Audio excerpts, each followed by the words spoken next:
Ето каква техника използваме като малък бизнес в България, който сам си прави съдържанието. Може би нещото, което използвам абсолютно ежедневно е ето този статив с магнитно захващане. Супер компактен и удобен. Тази джаджа много ми излизаше в тему и наистина действа, стига да е на правилната повърхност.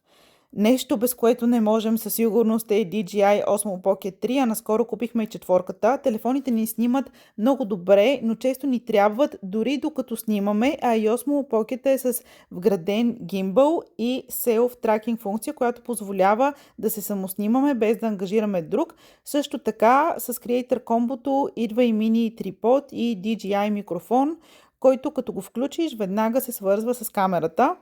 Имаме и тези HoloLens микрофони, за когато снимаме с телефон. Най-новата ни придобивка е ето този DJI Neo 2 дрон, който го използваме за вътрешно снимане с функцията да ни следи като ходим из склада. Всичко това ни помага да продуцираме много продуктови видеа, да не разчитаме на инфлуенсъри и UGC-та, както и любопитни behind the scenes видеа, които всъщност събират най-много гледания.